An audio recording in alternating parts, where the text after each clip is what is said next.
Cuán firme cimiento se ha dado a la fe de Dios en su eterna palabra de amor.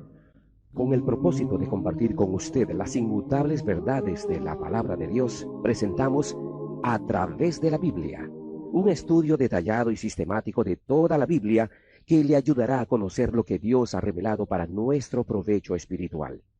Estos estudios bíblicos fueron diseñados y elaborados por el Dr. J. Vernon McGee, versado maestro de la Biblia, quien dedicó la mayor parte de su vida a la enseñanza clara y sencilla de la palabra de Dios.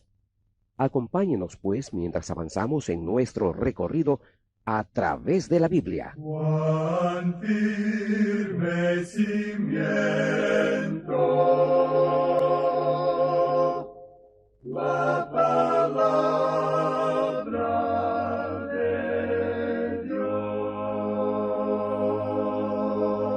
Es un gozo estar nuevamente con usted, amigo oyente, para traerle otro estudio de la serie A través de la Biblia. En nuestro estudio de hoy, amigo oyente, llegamos al capítulo 12 de este libro de Eclesiastés, y nos regocijamos el día de hoy en este maravilloso libro que nos presenta un punto de vista pesimista en cuanto a la vida. Hemos visto que Salomón ha realizado un experimento en la vida, probablemente el único hombre que ha vivido y que pudo realizar un experimento en todas estas áreas diferentes de la vida. Él trató de encontrar una solución y satisfacción a la vida aparte de Dios. La expresión clave que encontramos repetida una y otra vez en este libro es la de debajo del sol. Salomón trató de encontrar la solución en la naturaleza, lo que llamaríamos en el día de hoy las ciencias naturales. Hay gran cantidad de personas que piensan que, bueno, si uno regresa a la naturaleza, puede encontrar la solución a los problemas. Creemos que eso puede ser de ayuda, y existe cierta inquietud en algunas personas del día de hoy que están tratando de salir de las ciudades y regresar al campo. En muchos países el vivir en las grandes ciudades ya no es muy saludable en el presente. Así es que la gente está buscando salir de las ciudades y tratan de construirse una casita cerca del lago o de algún río o en la montaña y escapar así a todo lo que les rodea. Bueno, amigo oyente, eso no resolvió el problema para Salomón y tampoco lo resolverá para usted ni para mí. La gente de aquella época tenía sus problemas cuando vivía a lo largo de los ríos. No era una vida tan complicada como la del día de hoy, pero uno no puede encontrar la solución debajo del sol. Luego tenemos la sabiduría y la filosofía. Seguidamente hablaba del placer y del materialismo, el vivir para el ahora, y luego el fatalismo. Uno no puede hacer nada en cuanto a ciertas cosas, así que las soluciones simplemente siguen adelante. Tenemos luego el egoísmo, es decir, el vivir para uno mismo. Más adelante trata de la religión que tiene mucho de ritual, pero ninguna realidad. Luego, las riquezas. Y por supuesto, en el día de hoy hay muchas personas que han hecho del dinero su Dios, y eso es la idolatría moderna, la codicia, según se nos enseña en las Sagradas Escrituras. Luego tenemos la moralidad. Hemos estado observando esto recientemente en las últimas 2 o 3 ocasiones. Y entonces tenemos la buena vida, el andar por el centro del camino sin inclinarse ni a un lado ni a otro. Aquella persona que siempre quiere hacer el bien, un bienhechor.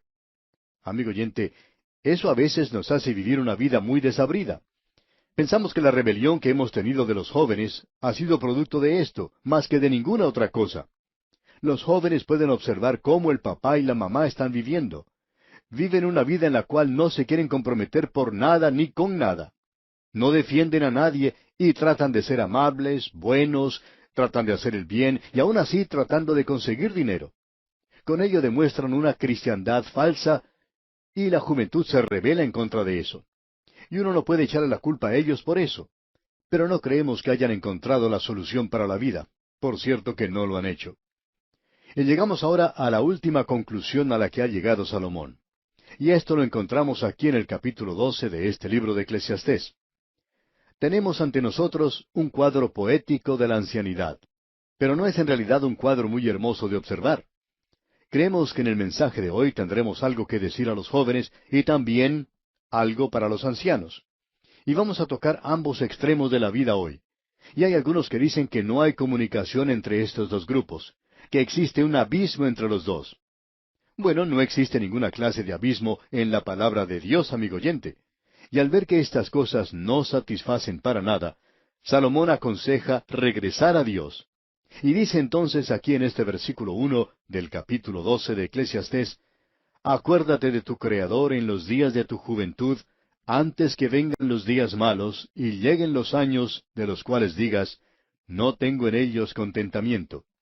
Ahora, mientras usted es joven, puede hacer su decisión y será muy obvio el porqué. Y luego nos presenta aquí un cuadro, su retrato y el mío cuando llegamos a una edad avanzada. De seguro que hay muchos en nuestra audiencia que ya han llegado a ese punto. Quizá recordarán la primera vez que leyeron este capítulo 12 del libro de Eclesiastés. Y al leerlo cuando uno es joven, se pregunta si en realidad es así. Y al llegar a cierta edad, uno se da cuenta que es correcto lo que se menciona aquí en este capítulo 12. Y quisiéramos que usted, amigo oyente, note algo que es muy importante. Aquí tenemos la respuesta a ese interrogante de los liberales, a esa declaración del liberal que dice: yo creo que existe una religión de aquí y ahora, creo en esa religión, no en una religión del futuro.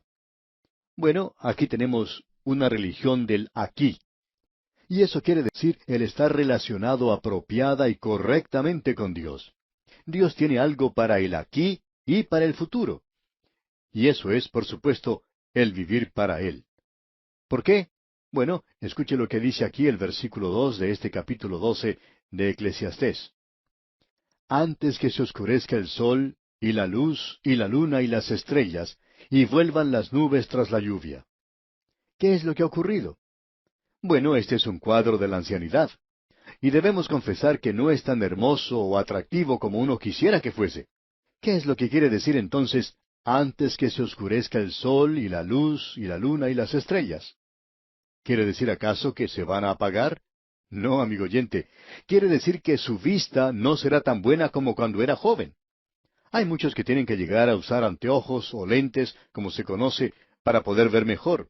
Y el tiempo pasa y las malas experiencias se suceden una tras otra. Y dice aquí, y vuelvan las nubes tras la lluvia. Sí, usted puede salir y divertirse mucho, pero, amigo oyente, después tiene que dedicar 2 o 3 o 4 días para descansar. Luego nos dice en la primera parte del versículo 3, cuando temblarán los guardas de la casa. ¿Y quiénes son esos guardas de la casa? Creemos que de aquí en adelante Salomón habla de nuestro cuerpo físico, y tenemos que mantener eso en mente para poder comprender las cosas mejor. ¿Cuáles son entonces esos guardas de la casa? Creemos que se está refiriendo a las piernas. Usted, amigo oyente, ha observado quizá a alguna persona entrada en años que tiene que ser ayudada a subir y bajar de un ómnibus o de un automóvil. Aunque sus amigos le digan que está disfrutando de una buena salud, siempre hay alguien que trata de ayudarle para realizar una de esas tareas. ¿Y sabe por qué? Porque la persona ya entrada en años no es tan ágil y rápida como era antes. Las piernas ya no le responden como antes. El tratar de subir y bajar las escaleras las hace lamentarse y se quejan y lamentan porque al subir o al bajar las escaleras las rodillas duelen bastante. Cuando temblarán los guardas de la casa, dice aquí. También uno descubre que tropieza más a menudo. El paso ya no es tan seguro como lo era antes. Tiene que tener cuidado al subir una escalera o al hacer algo por el estilo. Hay muchas personas de edad avanzada que tienen que conseguirse un bastón para poder caminar bien. ¿Qué cuadro, pues, el que tenemos aquí ante nosotros, amigo oyente? Y Salomón continúa describiendo nuestro cuerpo y dice aquí en el versículo 3 de este capítulo 12, cuando temblarán los guardas de la casa y se encorvarán los hombres fuertes. Aquí él se está refiriendo a nuestros hombros. Usted habrá notado que las personas ancianas tienden a encorvar sus hombros. Ya no pueden mantener la posición erguida en la cual estaban cuando eran jóvenes. Esta es una posición mucho más cómoda para ellos, podemos decir de paso. Y luego continúa esta descripción en el mismo versículo 3. Y cesarán las muelas porque han disminuido. Amigo oyente, esto nos está diciendo a usted y a mí que en el futuro perderemos nuestros dientes. Quizá haya que ir al dentista para que él los arregle de una manera u otra. Tal vez tengamos que usar un puente dental, o se haga necesaria la reparación y empaste de los dientes, que evita que uno se quede sin ellos demasiado temprano en la vida, y se vea así obligado a usar dientes postizos. Y luego Salomón dice al final del versículo 3, y se oscurezcan los que miran por las ventanas. Uno ya no puede ver tan bien como antes. Uno se puede encontrar en la calle o en algún lugar, como en un restaurante, por ejemplo, con personas a las cuales conoce, pero no las puede identificar rápidamente porque los ojos ya no funcionan como funcionaban antes. Y esto, amigo oyente, puede llevarle a uno a situaciones un poco difíciles y tristes, pero todo se debe a que se oscurecerán los que miran por las ventanas. Las cosas ya no se ven tan brillantes como se veían antes. Luego, en la primera parte del versículo 4 de este capítulo 12 de Eclesiastés dice, y las puertas de afuera se cerrarán. Ahora, ¿qué quiere decir eso? Esto quiere decir que uno ya no va a escuchar tan bien como antes. Quizá esto le venga bien a algún señor que tiene una esposa que lo regaña mucho, y el quedarse un poquito sordo, pues, resulta de beneficio para él. En cierta ocasión un señor usaba uno de esos audífonos especiales para que la persona que es un poco sorda pueda oír mejor. Y él salía a trabajar en el jardín a podar los árboles, y lo primero que él hacía cuando veía que su esposa salía para decirle algo era quitarse su audífono. Cuando ella salía al jardín, él estaba en una escalera podando los árboles y ella le estaba reprochando lo que hacía. Y todo lo que este hombre hacía era quitarse su audífono. Nunca escuchaba ni una palabra de todas las que ella le decía. Y de pronto su señora, después de haber hablado por unos 15 minutos, se daba cuenta de esto y le decía, «Oye, no creo que tú tengas tu audífono en el oído». Y por supuesto él no lo tenía. Y continuaba trabajando muy tranquilo. Bueno, las puertas de afuera se cerrarán. Luego Salomón continúa diciendo en este mismo versículo 4, por lo bajo del ruido de la muela. En realidad aquí es una referencia a la mujer que está moliendo granos en una muela. Por lo bajo del ruido de la muela. ¿A qué se refiere esto? Se refiere a la lengua, a la voz. ¿Se ha dado usted cuenta que cuando las personas se vuelven ancianas, su voz se hace cada vez más baja y hablan así? Bueno, usted sabe, nos estamos volviendo viejitos. Y así es, amigo oyente. Y cuando nosotros comencemos a hablar así, bueno, es mejor que abandonemos esta tarea en la radio. Por lo bajo del ruido de la muela. Esto, pues, es en referencia a la lengua y a la voz.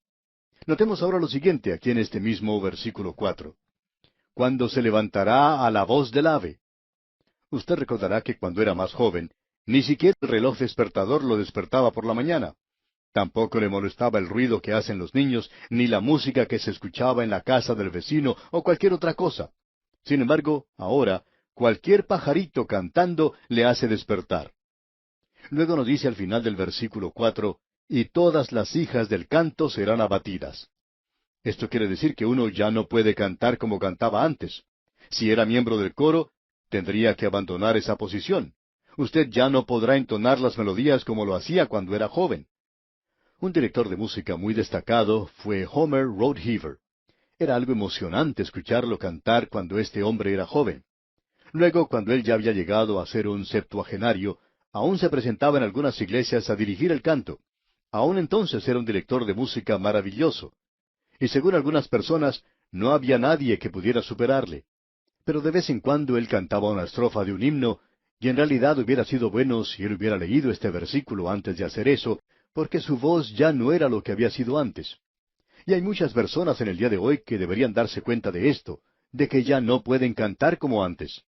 Algunos que han sido personas que cantaron muy bien antes, podrían hacerlo de vez en cuando y no pasar vergüenza. Pero aquellos que no han sido grandes cantantes, deberían abandonar esta función. Todas las hijas del canto serán abatidas. Y Salomón continúa hablando aquí de la ancianidad. Y ahora él llega a un punto que consideraba trágico, porque ahora vamos a observar los efectos psicológicos, y aquí tenemos uno de ellos. Leamos la primera parte del versículo 5. Cuando también temerán de lo que es alto. Cosas que antes ni siquiera le preocupaban. Este es un cuadro de la ancianidad. Ahora el versículo 5 continúa diciendo, y habrá terrores en el camino. Es decir que ya no les gusta viajar como les gustaba antes. Esto es algo interesante porque hemos hecho varios viajes, hemos visitado varios lugares y hemos notado que al avanzar en años, nuestros amigos descubren que el viajar para ellos es mucho más difícil que antes. Y estas cosas ahora llegan a ser una carga en realidad. Y aquí dice, y habrá terrores en el camino. Uno tiene dudas en cuanto a las cosas que antes ni siquiera le preocupaban. Cuando uno es joven, bueno, no se preocupa de la forma en que viaja, ni en la condición en que se encuentran los vehículos. Si uno al viajar por el camino encuentra que no tiene dónde dormir, simplemente se prepara para pasar la noche a la intemperie. Pero cuando pasan los años, amigo oyente, las cosas no son lo mismo. Uno se preocupa de lograr un lugar donde pueda pasar bien la noche, porque de otra manera se arruina el resto del viaje. Luego se nos dice aquí, siguiendo con este versículo 5, y florecerá el almendro. Tenemos que decir aquí que cuando florece el almendro, muestra flores blancas. Y eso quiere decir que la persona que está cercana a la ancianidad verá que su cabeza se llena de canas, o quizá no quede nada allá arriba. O son las canas o la calvicie. Ahora notemos lo que Salomón sigue diciendo aquí, en este mismo versículo 5. Y la langosta será una carga. ¿Cómo puede llegar a ser una carga una langosta? Habrá cosas pequeñas que ahora le molestan y a las cuales antes ni siquiera le prestaba atención. Pongamos por ejemplo a los nietos. Si usted es ya un anciano y tiene nietos, claro es que usted los ama y le gusta pasar algún tiempo con ellos. Pero después de un rato, a usted le gustaría despedirse de ellos y enviarlos de regreso a su casa, ¿verdad? Luego se nos dice aquí en este mismo versículo 5, y se perderá el apetito. Ya no hay más romance. Quizá usted quiera actuar como si fuera joven, pero no es lo mismo. En cierta ocasión un evangelista se casó con una muchacha muy joven, y cuando él iba a predicar saltaba a la plataforma, se movía muy ágilmente y decía, «Me siento tan joven como nunca». Sin embargo, él no estaba engañando a nadie, sino a sí mismo, porque murió muy poco tiempo después. Otra frase de este versículo 5 dice, «Y se perderá el apetito, porque el hombre va a su morada eterna». Las personas ya ancianas no comen como cuando eran jóvenes. Y de paso tenemos aquí una referencia a la eternidad. Y la última parte de este versículo 5 dice, «Y los endechadores andarán alrededor por las calles». Luego en el versículo 6 comienza a hablar de los órganos del cuerpo. Antes que la cadena de plata se quiebre. Esa cadena de plata es la médula espinal. Avanzando con este versículo 6 leemos, «Y se rompa el cuenco de oro». Ese cuenco de oro es la cabeza. Sigamos con el versículo 6. «Y el cántaro se quiebre junto a la fuente». El cántaro se refiere a los pulmones. Notemos lo que sigue diciendo al final del versículo 6. «Y la rueda se arrota sobre el pozo». Ya no puede enviar más sangre a través del cuerpo. Es una referencia al corazón, como podemos apreciar. Uno muere de esas enfermedades que afectan a estos órganos. Luego en el versículo 7 dice, «Y el polvo vuelva a la tierra como era, y el espíritu vuelva a Dios que lo dio». El alma no duerme, y nos gustaría que aquellas personas que usan 1 o 2 versículos del capítulo 9 para tratar de darle fuerza a la doctrina de que el alma duerme, leyeran también este versículo. Porque el alma, amigo oyente, no duerme. El cuerpo duerme, pero el espíritu o el alma va a Dios. Y el espíritu dice aquí, vuelve a Dios que lo dio. En el Nuevo Testamento el apóstol Pablo dice algo para el Hijo de Dios. Ausentes del cuerpo, dice. Este cuerpo es un tabernáculo en el cual nosotros vivimos, es algo pasajero. Y luego nosotros morimos y dejamos este tabernáculo. Luego en el versículo 8 de este capítulo 12 de Eclesiastés leemos, «Vanidad de vanidades, dijo el predicador, todo es vanidad».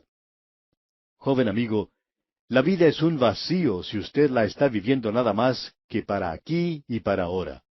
Usted va a llegar a descubrir un día que todo lo que tiene en su mano es nada más que cenizas, y que delante suyo está toda una eternidad. Este es el cuadro que se nos presenta aquí. Podemos decir lo siguiente: cuando era niño reía y lloraba, y el tiempo se arrastraba. Cuando era joven soñaba y hablaba, y el tiempo andaba. Cuando llegué a la madurez, el tiempo echó a correr. Cuando llegué a la vejez, el tiempo voló veloz, y muy pronto, al seguir mi andar, el tiempo desaparecerá. El salmista podía decir, enséñanos de tal modo a contar nuestros días que traigamos al corazón sabiduría. Y esa sabiduría es el Señor Jesucristo mismo. Eso es lo que es importante, amigo oyente. Alguien describió esto de la siguiente manera. Tú sabes, Señor, que me estoy volviendo viejo. Y siguió diciendo, el fuego de mi juventud se vuelve cenizas. De alguna forma me inclino a recordar y a hablar de los días buenos que comienzo a extrañar. Soy un poco más sombrío, mandón, y pienso que todos deben obedecer mis órdenes inmediatamente. Ayúdame, Señor, a ocultar mis dolores y a darme cuenta de mis equivocaciones. Haz de mí una persona dulce, silenciosa, serena, en lugar de ser áspero, amargo y malo. Qué cuadro este de envejecer con dignidad, ¿no le parece? Luego en los versículos 9 al 11 de este capítulo 12 de Eclesiastés leemos: Y cuanto más sabio fue el predicador, tanto más enseñó sabiduría al pueblo, e hizo escuchar, e hizo escudriñar, y compuso muchos proverbios. Procuró el predicador hallar palabras agradables y escribir rectamente palabras de verdad. Las palabras de los sabios son como aguijones, y como clavos hincados son las de los maestros de las congregaciones, dadas por un pastor. Nosotros no debemos despreciar la sabiduría del pasado. Y el versículo 12 dice: Ahora, hijo mío, a más de esto, sé amonestado. No hay fin de hacer muchos libros, y el mucho estudio es fatiga de la carne. La educación no resuelve los problemas de la vida. ¿Qué entonces? Bueno, al comienzo de este capítulo 12 leímos: Acuérdate de tu Creador en los días de tu juventud. ¿Por qué? Bueno, es por algo muy importante. Porque lo que se relaciona a la salvación de su alma, hay más oportunidades de hacerlo cuando uno es joven, y también hay más oportunidades de servir a Dios cuando uno es joven. Las estadísticas demuestran que más personas llegan a Cristo cuando son jóvenes. Si usted tiene ya 80 años de edad y está escuchando este programa, la oportunidad de llegar a ser salvo es dudosa. Ahora, con eso no queremos decir que es imposible. Usted puede llegar a ser salvo. Ha habido ocasiones cuando personas de 90 años de edad han aceptado a Cristo como su Salvador personal. Pero los hombres que han podido servir, que han podido dar algo a Dios, lo han hecho cuando fueron jóvenes. Note usted a José, Moisés, Daniel, Jeremías, Gedeón, David y Saulo de Tarso, Timoteo y tantos otros que uno podría nombrar en el día de hoy. ¡Qué cuadro el que tenemos ante nosotros, amigo oyente! No existe ninguna respuesta a los problemas de la vida debajo del sol en el día de hoy. Y esa es la razón por la cual la educación, el gobierno, los militares y los científicos no han hallado ninguna solución a los problemas de la vida. Solo Jesucristo, amigo oyente, solo Cristo Jesús tiene la solución. ¿Por qué, pues, no entregarse a Él ahora mismo? Él dice: Al que a mí viene, no le echo fuera. Acuda usted a Cristo Jesús ahora mismo y sea salvo por toda la eternidad. Y así concluimos nuestro estudio de este libro de Eclesiastés.